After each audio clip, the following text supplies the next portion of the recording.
Estamos con el hermano José Fitz, un tremendo letrado y de primera línea.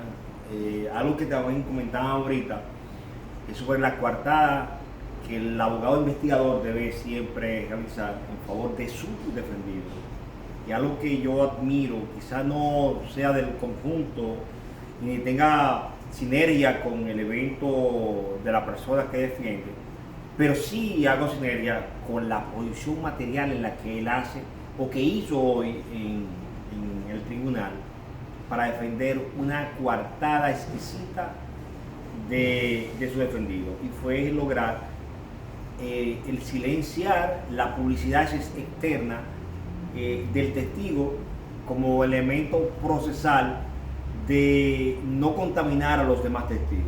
Entonces yo creo que conforme a eso mi hermano José Fitz hizo un tremendo trabajo, y yo creo que los abogados merecen conocer algún evento y un consejito práctico de la praxis que él ha tenido a la larga de estos años como defensor público, luego fue defensor privado, pero antes de eso también miembro de muchas instituciones como defensa y con una vasta experiencia material y objetiva. Bueno, gracias, hermano. Gracias por el seguimiento que tú le das a los procesos en los que nosotros participamos. Y para mí, créeme que es un gran halago el hecho de que un jurista como tú también, un abogado de larga data, penalista, civilista, un procesalista que también tiene una expertise en materia inmobiliaria. El hecho de que tú lo digas, créeme que es real y efectivamente me halaga. Bueno, ¿qué te digo sobre lo que ocurrió hoy en el caso de Odebrecht? Como todos saben, ese caso tiene un seguimiento de la prensa que transmite de forma directa e inmediata todas las incidencias del proceso. Eso es positivo porque le permite al pueblo en cierta forma tutelar, controlar todo lo que ocurre en ese proceso. El pueblo dominicano tiene una gran oportunidad de darse cuenta qué investigación hizo el Ministerio Público, si realizó una investigación seria, como ellos plantean. Y al final de la jornada, con esa publicidad, el pueblo será el jurado y el pueblo sabrá quién falló y quién no falló.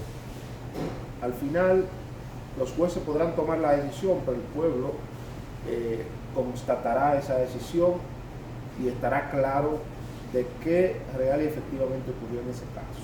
Sobre lo que ocurrió hoy, fíjense que siempre vamos a estar de acuerdo con la publicidad de los procesos, porque precisamente el principio de publicidad está contenido como principio, valga la redundancia, en el Código Procesal Penal en el artículo 3, donde aunado al principio de publicidad también está el principio de contradicción, el principio de concentración y el principio de inmediación, que son los principios que regulan el juicio.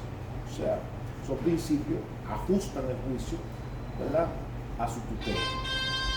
Y aunque estamos de acuerdo con la publicidad, le establecimos al tribunal que, de acuerdo a lo que establece el artículo 309 del Código Procesal Penal, que permite regular, ¿verdad?, el manejo de los medios de comunicación, entendíamos que como estrategia penal, ¿verdad?, debíamos procurar de que los testigos que quedasen por testificar o esgrimir su juicio, su creencia, los que entienden, lo que han percibido en su sentido con sus declaraciones, para que no resultaran contaminados por los testimonios que le precedan, era menester que el tribunal, de acuerdo a lo que establece el artículo 325,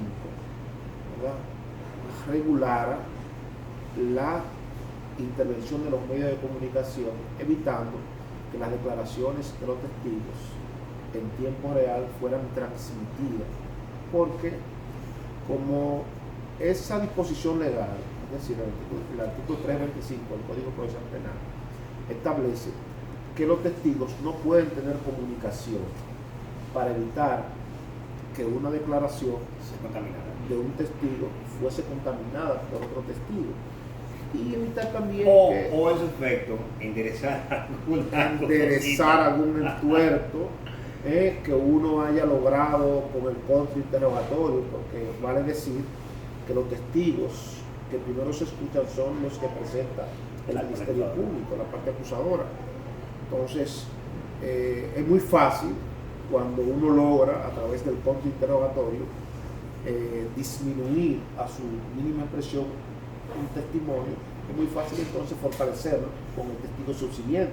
Cuando ese testigo que sigue observa lo que declaró el otro y advierte la debilidad de ese testigo. Entonces el Ministerio Público o la parte contraria dice, espérate, vamos a cambiar la teoría del caso por esta otra teoría que me es más factible arreglando el tema. Por eso la barra completa de cada uno de los imputados, en el caso de Brecht, asumió que era indispensable evitar la publicidad, evitar el que los medios de comunicación transmitieran de forma... Y perdón, Fitz, los medios de comunicación que no son objetivos, sino son referencial y referencian las cosas. Es decir, cuando tú ves una condición de un spot, se dijo tal cosa y fue fulano de tal, ya está afirmando que lo hizo sin que alguien lo haya condenado, es decir, sin un tribunal lo condenado. Tienes toda la razón. De hecho, ahorita te escuchaba que leías la información de que algunos medios de comunicación hicieron un relato de las incidencias del proceso de hoy y de las declaraciones del testigo Dantas Becerra, Mauricio Dantas Becerra. Un nombre muy categórico, ¿eh? Correctamente, ya de acuerdo a esas informaciones, ese testigo pues señaló que alguno de los imputados recibió... Que habría que ver el switch entre una y otra cosa. No es que afirmamos que sea así o que no sea así. Yo te puedo decir que en el contexto en que ese testigo se refirió a esa información no fue en el contexto que fue señalado por los periodistas. Entonces vete ahora al punto de que el periodista que escucha al testigo decir lo que no dijo, decir lo que quiso decir el periódico, no lo que dijo el testigo. Claro. Entonces se maneja una capiti diminuti que no es más que la muerte civil del imputado entre el medio y el juez. Lo único que tiene que validar es esa capiti diminuti, es decir, la muerte en vida de ese imputado. Correctamente.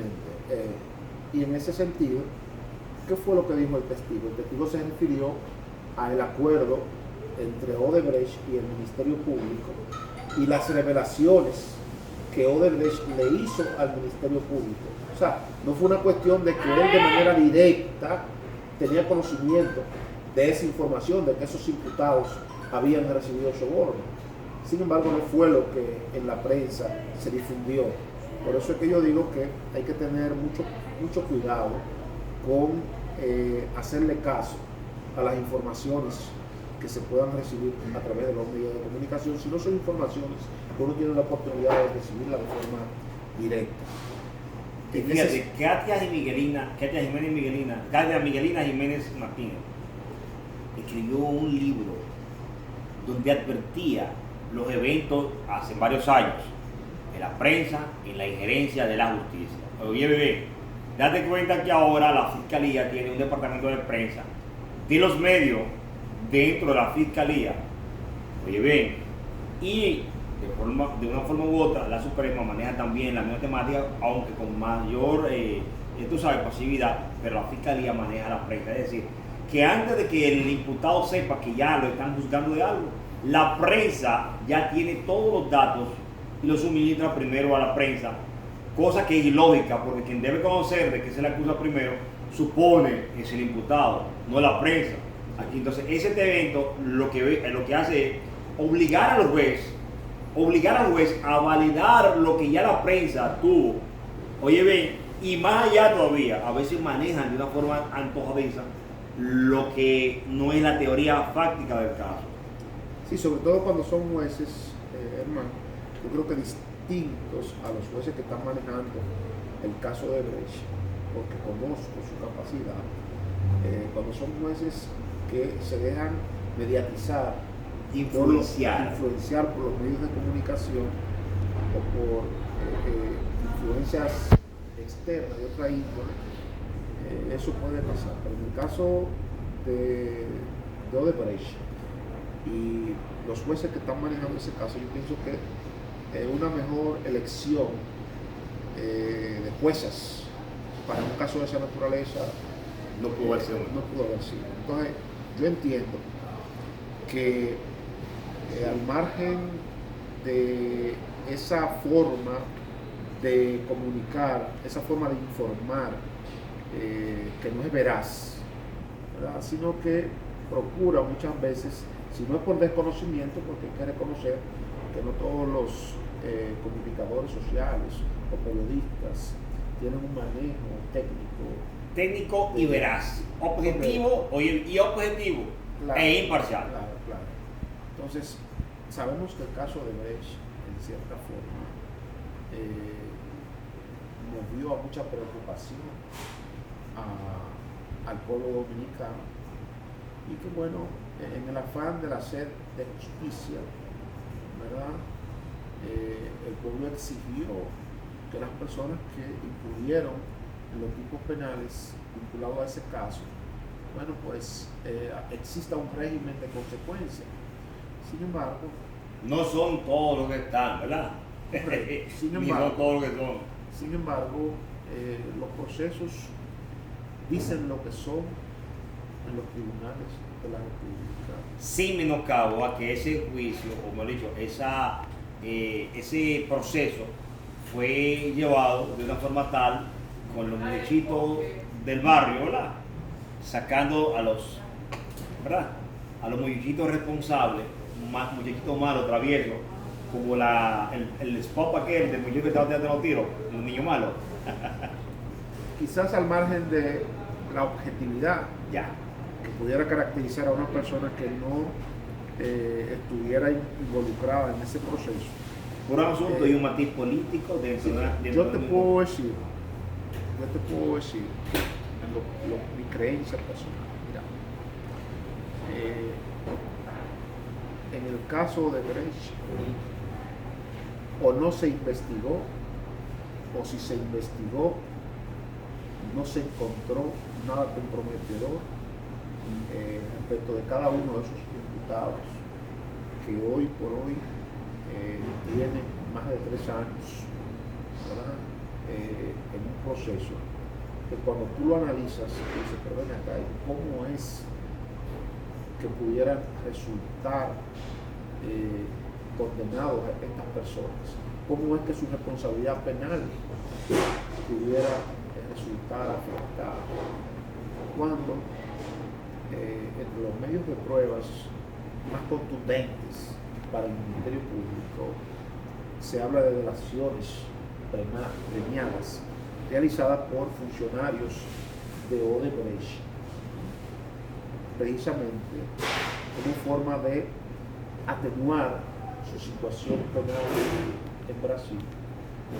Y más aún cuando esas delaciones premiadas, primero en la República Dominicana, no son un mecanismo eficaz para condenar, porque son declaraciones, pudieran ser declaraciones de coimputado, y cuando esas declaraciones, inclusive eso lo ha dicho la magistrada Miriam Germán en algún momento, cuando las declaraciones de coimputado no pueden ser corroboradas por otros medios de prueba, pues se quedan en una situación. Podríamos decir que el papel de coimputado o testigo obligado mediante un acuerdo a hacer eso no es el mismo peso que tiene el testigo ordinario a un testigo sumamente subgénero o especial. Y que aunque no hay una pena contra ese ciudadano, si bien es cierto que este ciudadano no es imputable o no es imputado dentro de este proceso, no menos cierto es que él es imputado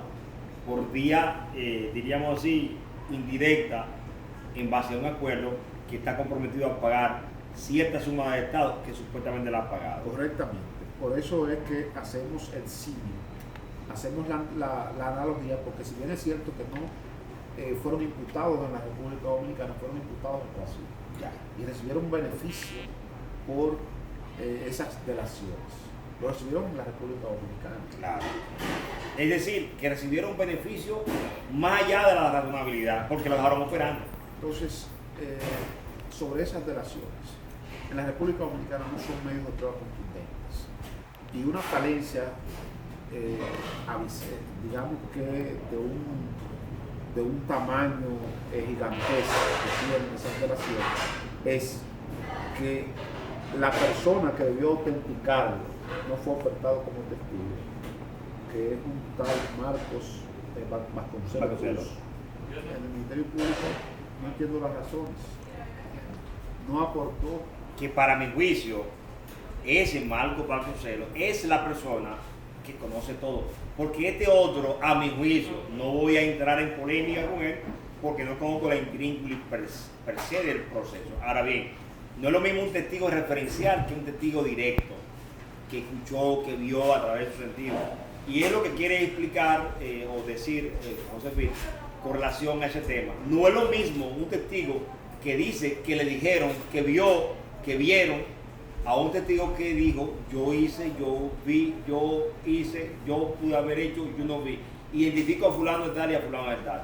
Entonces, para usted condenar a alguien en una materia penal, oiga, en un juicio adversarial, donde las pruebas prevalecen por la vinculación directa que se puedan tener, no indirecta que alguien pueda decir, porque conforme el 25 y el 74, literal 4 de la Constitución de la República, 25 del Código Procesal, esa duda razonada siempre va a estar como evento en favor del imputado. Así es, hermano. Entonces, en lo que tiene que ver con el punto, si se quiere, focal de este encuentro, en lo relativo al incidente que se presentó hoy, para nosotros era de nodal importancia limitar que las declaraciones de los testigos sean transmitidas en tiempo real para no contaminar las declaraciones de los testigos restantes. Y te voy a decir algo, yo te felicito, Fitz, porque es que, mira, en estos tiempos los abogados sencillamente nos sentamos en una esquinita, digo yo, porque quizás a veces uno deja pasar algunas cosas, pero el papel del abogado es defender a su cliente. Y el papel original de un abogado es investigar los hechos de acuerdo para tener una panorámica de cómo defender a su cliente. Y usted hizo algo que para mí, a juicio mío, tenía días que no lo veía. En lograr usted sentir un derecho ante involucrar, bien, porque voy a decir algo, usted no es bien visto ahora en la prensa. Oiga bien, usted no es bien visto porque usted le ha coartado la forma de ellos especular, porque se llama especulación, una prensa de especulación, no una prensa objetiva, veraz, cierta, ¿verdad? Entonces, cuando tú le logras, obviamente, no es haciéndole daño a la prensa, porque tampoco quiero nada con la prensa de una forma u otra, que tiene un valor, sí, claro, y es un valor agregado, claro, pero una cosa es como condición técnica de usted decir, este testigo no puede ser escuchado por otro, porque posiblemente las condiciones débiles de los demás co-testigos o los testigos en sí, o en su mayoría, van a nutrirse de los errores que han cometido estos o que pueden cometer con las declaraciones que dice este ciudadano y hacer una correlación para usted condenar a alguien bajo un espectro diferenciado, no originario. Yo no me imagino, Giovanni, la democracia sin prensa. La prensa es un pilar de todo sistema democrático. Pero, sin embargo, la prensa, como todos los derechos, en algún momento